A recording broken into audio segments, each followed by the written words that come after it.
বনের নীরবতা ভেঙে হঠাৎ বাঘের ধাওয়া। কে জানতো কয়েক মুহূর্তের মধ্যেই নেমে আসবে এমন এক ভয়ঙ্কর পরিণতি। আগাইছে আসি দেখি বাঘ বসে আছে, তো ও মনে হয় সাহেবের মতন বসে আছে। কে জানতো কয়েক মুহূর্তের মধ্যে নেমে আসবে এমন এক ভয়ঙ্কর পরিণতি। চোখের সামনে পলকেই বদলে গেল সবকিছু। সুন্দরবনের এই গহীন বন যেমন অপরূপ সুন্দর, তেমনি এর প্রতিটি মুহূর্তে লুকিয়ে আছে অজানা বিপদ। বাঘ করিস কি আস্তে আস্তে আস্তে আস্তে হাঁটিয়ে এসে চুপ করে বসে আছে। আর নরেনের দিকে আমাকে আরো যে নৌকা আছে কাঁকড়া মারতেছে, সেই নৌকা হলো ডাকেছে। সেই সময় ওদের ডাকছে যে আসো এখানে বাঘ আইছে। আসি দেখি বাঘ বসে আছে, ও মনে হয় সাহেবের মতন বসে আছে। দিকে ডাক দিচ্ছেন? হ্যাঁ, আমাদের যে আরো নৌকা আছে ওদের ডাক দিচ্ছি যে এখানে বাঘ আছে, আসো। আসি দেখি বাঘ আমার সামনে বসে আছে, খুব সুন্দর ভাবে আমার দিক ফিরি। সর্বোচ্চ ফাঁকা হলে 3 থেকে 4 হাত। আমি হলো নৌকায় আর হলো উপরে ডিঙায়। এখন ওইখান থেকে যে ডাক দিলাম, দিলে ওরা আসলো, আসে ওখানে বড় বাড়ি করলো, আস্তে আস্তে উঠি ওর মতন গেলাম সাহেবের মতন। মানে ওর শরীরে ভয় কি জিনিস নেই। বাঘ তো বনের রাজা। রাজা, ওর কোনো ভয় নেই। মনে করো আমার তো 5-7 জন লোক এক জায়গায় হয়েছি, ওর কোনো ভয় নেই। রিল্যাক্সে ওর মতন হাঁটি চলে যাচ্ছে। তারপরে ওখান থেকে চলে গেলাম। চলে যাওয়ার পরে আবার হলো করতে করতে দড়ি দিতে আবার সামনে ঘুরছে। ওই বাঘের সামনে ওই একই বাঘ, ওই আবার ওখান থেকে হাঁটতে হাঁটতে আবার সামনে গিয়ে বইছে। আপনারা যখন দেখলেন যে এখানে বাঘ আছে, তখন আপনারা সেইখানে আছেন, আপনাদের ভয় করতেছে? আমাদের নদী তো মনে করেন একটাই, ওই এখান থেকে হাইটে যেখানে যাবে, আমি পিছনে গেলেও যাতিবে এই নদীতে, সামনে গেলেও যাতিবে। ও মনে করেন পিছনে না গিয়ে সামনে গেছে, আমি তো জানছি পিছনে চলে গেছে। আর ও তো মানুষ দেখলি, ও তার হলো আপনার পিছনে না, ও তো আগুই। এখন ও মানুষ দেখলি, যে মানুষ ও একবার দেখবে সে মানুষও ধরবেই, কিন্তু মানুষ যদি ওরে দেখতে পায় সে মানুষ আর ধরতে পারবে না। বাঘ এমন এটা বাঘের একটা ধর্ম। বাঘ যদি আপনি যদি আগে বাঘকে দেখেন তাহলে ওই বাঘে আপনাকে ধরবেন, কিন্তু যদি বাঘ আপনাকে দেখে সেক্ষেত্রে আপনার আক্রমণ করার সম্ভাবনা থাকে, তাই? এই যে জীবন ভাই, আপনারা কি ওই বাঘ দেখছিলেন, ওখানে গেছিলেন নাই? সে দাউদি বাঘ দেখে বলছে হাসে গৌদি, বাঘের লেজ ধরে টান দিয়েছে। চিন্তা এই যে খালটা, আচ্ছা আপনাদের তো বিশাল সাহস, এত সাহস তো আপনাদের মনে হয়। এটা হলো আমাদের জন্ম থেকে, আমাদের বাপ মা এখানে, আমাদের জন্ম থেকে আমরা শুরু। এই যে নদীটা, এই নদীটা আমাদের কাছে পার হওয়া কিছু, তো আমরা ওপারে ইচ্ছা করলে যাইতে পারি। এই নদী, এই পাশে সুন্দরবন আর এ পাশে মানুষের বসত বাড়ি, এতটুকু ডিস্টেন্স, কখনো বাঘ এখান থেকে সাঁতার কেটে আসে এরকম আতঙ্ক আপনাদের ভিতরে থাকে? হ্যাঁ, আসে আসে আসে আসে। হ্যাঁ আসে, আমরা দেখছি তো। আছে এই যে কিছুদিন আগে ওখানে ওই যে আপনার যে শুয়োর যেগুলো আছে জঙ্গলে, ও পার হয়েছে। আপনার ফরেস্ট ডিপার্টমেন্টের লোক গিয়ে আবার ওর ছাড়ি দিয়ে আছে, ওখানে ওদের ট্রিটমেন্ট করে ওখানে ছাড়ি দিয়ে আছে। প্রিয় দর্শক, আমরা কিন্তু আপনার খুলনা রেঞ্জের ফরেস্টার অফিসের সামনে দাঁড়িয়ে আছি। এর হচ্ছে আশেপাশে সব কিন্তু লোকালয়। এই দেখতে পাচ্ছেন ছোট ছোট বাচ্চা। সুন্দরবনে প্রতিটি পদক্ষেপে যেন লুকিয়ে আছে মৃত্যুর আশঙ্কা। তবুও থেমে থাকে না মানুষের জীবন। পরিবারের সুখের জন্য, পরিবারের মুখে দুবেলা খাবার তুলে দেওয়ার জন্য জীবিকার সন্ধানে তাকে পাড়ি দিতে হয় এই গহীন বনে। কখনো কাঁকড়া ধরতে, কখনো মাছের আশায় জীবনের ঝুঁকি নিয়ে তারা প্রবেশ করে সুন্দরবনের এই গহীনে। কারণ তাদের কাছে এই বন শুধু ভয়ের নয়, এই বনই তাদের বেঁচে থাকার একমাত্র অবলম্বন। এই যে আপনার এখান থেকে 4 বছর 5 বছর আগে এর মধ্যে ঢুকে পারে একজন লোক। এই যে খালটা, হ্যাঁ এই খালটা আমি ড্রোন ক্যামেরা দিয়ে আপনাদের উপর থেকে দেখাচ্ছি। এই খাল যে ভাই যে খালটা কথা বলছে, এই সুন্দরবন দেখতে আসছে এরকম 3-4 জন লোক সকালের টাইমে। ওরাও সুন্দরবন দেখতে গেছে। একজন লোক এরকম নৌকার পরে বসে, এই যে ডিঙি নৌকাটার মতো এরকম নৌকার পরে বসে কথা বলতেছে।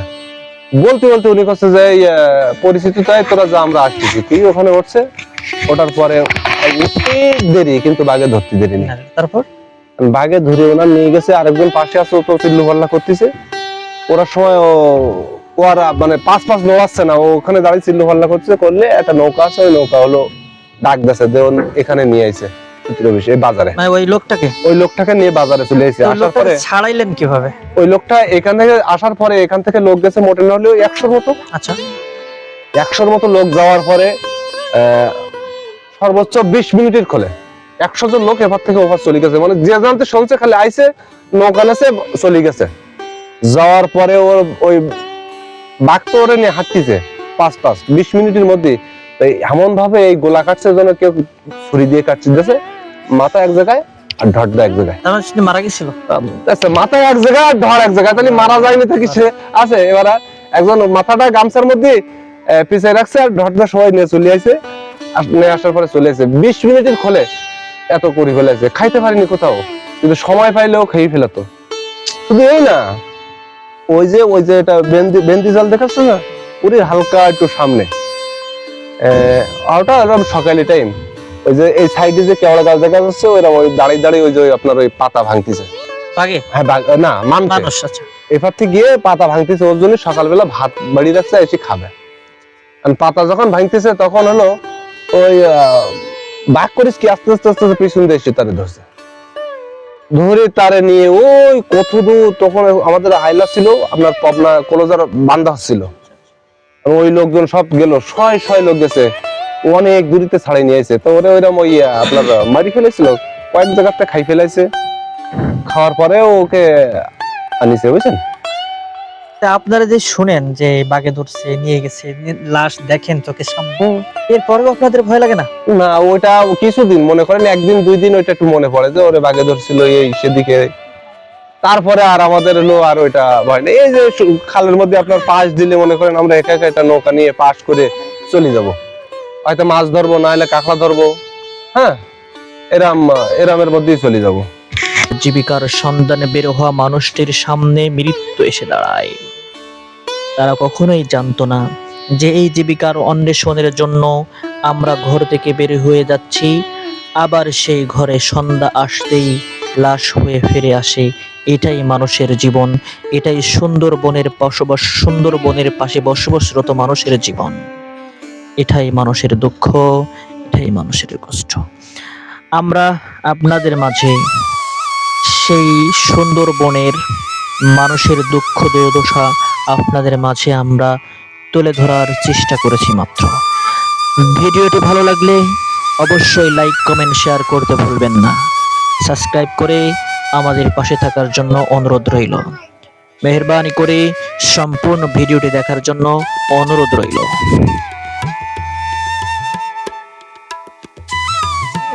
এটা আমাদের সুন্দরবন এখন বন্ধ আছে। আচ্ছা, এখন আমাদের তো কোনো কাজ নাই, সারাদিন হাঁটি বেড়ানো লাগে। আমরা তো বন্ধ হয়ে গেলে আর আমরা জঙ্গলে পাই দেই না টোটালে। এখন বসে মানে বসি বাসি যদি খাওয়ার মাছটা হয়, চাউল তো সরকার থেকে এর মধ্যে কি মাছ বাঁধে না? হ্যাঁ, মাছ বাঁধে। কি মাছ বাঁধে? এখানে আপনার দাইতনি মাছ আছে, কাইন মাছ আছে, আপনার গাগরা ট্যাংরা আছে, ভেটকি মাছ আছে, সিলেট মাছ আছে। যখন যেটা কপালে ঠকবে তখন সেটা নিয়ে খাতে হবে। হ্যাঁ, তাহলে বাধা বন্ধ রয়েছে কতদিন যাবত? 3 মাস বন্ধ। আর 1 তারিখে খুলবে আপনার, আজকের হলো 26 তারিখ, সেপ্টেম্বরের 1 তারিখ। জি 1 তারিখে খোলার পরে 2026 সালের সেপ্টেম্বরে। জি। আচ্ছা, এবার খোলার পরে সবাই পাশ নিয়ে জঙ্গলে চলে যাবে, পাশ ছাড়া কেউ যাবে না। আর জঙ্গল বন্ধ করে দিলে টোটাল ফরেস্ট ডিপার্টমেন্টের যে ডিউটি আছে, ওই ডিউটির কারণে কেউ ভিতরে যাইতে পারে না চুরি চালামি করে। যদি আরো দূর থেকে যায়, আশপাশ দিয়ে কেউ যাইতে পারে না। তার বাধা খোলার পরেও যাইতে পারবে না। জি। আর আরো একটা জিনিস আছে যে সুন্দরবনটা যদি বন্ধ হয়ে যায়, হয়ে যাওয়ার পরে মানে জেনুইন ভাবে যাদের বেলচি আছে এরা চাইল পাচ্ছে না। এরা আপনার একটা জালিকাট আছে। জালিকাট বলতে কি, মনে করেন জালিকাট যে জঙ্গলে না যায়, কয়রার এক দোকানদার, সে যদি জালিকাটের চাইল পায়, আর যারা সুন্দরবনের পাশে আছে, যারা সুন্দরবনে সারা জীবন গবেষণা করে, এরা চাইল পাচ্ছে না। এরম শত আমার কাছে প্রমাণ আছে। আচ্ছা, মূলত তো এই জালিকাটটা যারা সুন্দরবনে করবে তাদেরকে, আর যারা মাছ মারে বা সুন্দরবন নিয়ে কাজ করে, জি এদের জন্য জালিকাট, যাতে সুন্দরবন এখন বন্ধ, এরা যেন না খেয়ে মরে, বাংলাদেশ সরকার কর্তৃক এটা করা। জি এখানে স্থানীয়। আচ্ছা, সাগর পর্যন্ত আগে মনে করেন কি সুন্দরবনে প্রচন্ড পরিমাণ মাছ হতো। আচ্ছা, এখন যেখানে মাছ হয় সেখানে হলো বন্ধ। আচ্ছা। আবার এই 3 মাস বন্ধ গেছে, কিন্তু সেখানেও বন্ধ। এখন সর্বোচ্চ কথা হলো, ওইখানে যদি পাস দিত সরকার, সেখানে এই সমস্যাটা, এইগুলো তো আপনার মানে ওই যে স্বৈরাচার সরকার ছিল, ওনার অনেকদিন ছিল, তো উনি যা করেছে তাই হয়েছে। ওনার কিছু নেতাগোতা ছিল, ওরা মানে এমন ক্যাপাসিটি করেছে যে ওদের আত্মীয় স্বজন যারা জঙ্গলে না যায়, একজন চাকরি করে সেও পাচ্ছে, তারেও জালি কার্ড দিয়ে জালি কার্ড পাচ্ছে, কিন্তু আসলে মূলত যে জঙ্গল করে এ জালি কার্ড পাচ্ছে না, এবং এর বেলচি আছে এ জালি কার্ড পাচ্ছে না, কিন্তু তার বেলচিও নাই, শুধু জালি কার্ড আছে।